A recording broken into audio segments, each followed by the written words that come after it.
Happy August, everybody. And as we start looking at August for what to do this time of year, we're kind of looking at how do we keep our plants healthy? How do we take care of some bugs? Because with August and this heat, it is not a good time to plant. Rule of thumb, if it's too hot to dig a hole, it's too hot to plant. So now is a great time not to plant, but to kind of take care of your plants that are already in the ground or in your containers. So as we are looking at things and the sun is coming out and we are getting in the upper 90s and these long periods of heat, one thing we should look at doing is putting up shade cloth.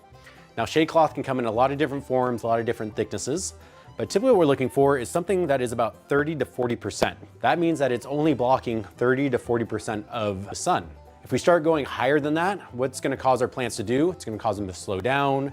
It's gonna cause them to become really lanky. They're gonna be a little bit more susceptible to bugs and pests and all those types of things. And what we're looking at with plants are these really smaller plants that are in small containers, our small bonsais, our blueberries, anything in like a 5-gallon or smaller, we should giving them some shade. What's really nice about shade cloth and the shade cloth we sell it by the foot. And our shade cloth actually comes on a 12-foot wide roll. It's a huge roll. If you have a smaller area, you can take that 12-foot piece and cut it down, because as we cut down shade cloth, it doesn't fray on the edges. You can cut it to any shape you need. And as you have your longer pieces and we're shading our plants, you can always have this come down for the sides. You can always double up the shade cloth to give it a little extra protection for a few days. Larger plants, they should do okay because if they burn, they're gonna come right back. Our little plants, if they burn, they're not gonna do that. If you have an avocado tree, this is really important.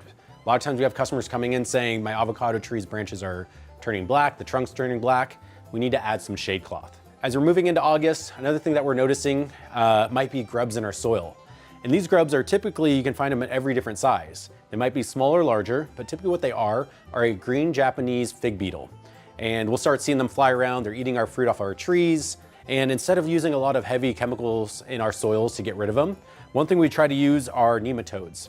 And yes, there are a lot of different types of nematodes. So if we're trying to get rid of grubs, we use nematodes that attack those grubs. These predatory nematodes come in a couple different ways. They come in little tea bags that they'll cover about 3,000 square feet. So this container has about 3 tea bags in it, and each tea bag covers 1,000 square feet. Then we have them in little pill form. These are things that you can add into your garden or containers. And if you don't even have grubs, it's sometimes nice to add, just in case one of those green beetles comes, lays an egg, and then you have grubs, they're already in your soil. Expect these things to take about a month, month and a half to really kick in. But these are things that we use here at the nursery at least once, twice a year, because once you have grubs, it gets a little tricky to get rid of them. So start early with nematodes. So as we're warming up and we potted our houseplants up, and we're noticing that as our houses are getting warmer, we might have a lot of fungus gnats. They're living in the soil, they're laying their eggs, their little larvae are eating the soil, they're pooping the soil, they're feeding the plant, but they are really annoying. And sometimes we wake up and all of a sudden we have a bunch of gnats flying all over the place. That comes from soil that's really light and fluffy. So if you're looking at a potting soil, use something a little bit heavier, but as you pick it up and it's light and fluffy, chances are you might get a few fungus gnats as the weather warms. To get rid of fungus gnats, there's something really cool. It's also using biology in the soil and bacteria to get rid of those eggs and larvae. It's called mosquito bits. This works really well for mosquito larvae. It doesn't get rid of the mosquitoes that are flying around, but what it is, it's a inoculated grain, it's actually corn, that they inoculate with a bacteria. When you put this on the surface of your soils, or you actually put this in water and you spray your soils down with it, that bacteria is there and it's living on the top of the soils and it's eating the eggs and the larvae of all those fungus gnats. It's not gonna get rid of your fungus gnats right away. It takes a couple weeks because we're trying to get that whole cycle. We have some that are flying. Once they lay their eggs, after a few days, they're passing on.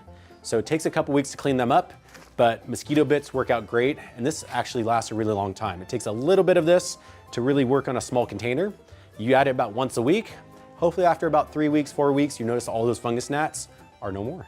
For August, if you guys have any other questions or comments, or just tell us what you're doing in your gardens, definitely leave a comment below, or even better, come in and talk to us. The nursery is a great place to be during the summer. We have the bonsai area you can come and sit in, enjoy the cool weather, enjoy that big wind chime that's back there, and enjoy the rest of the month.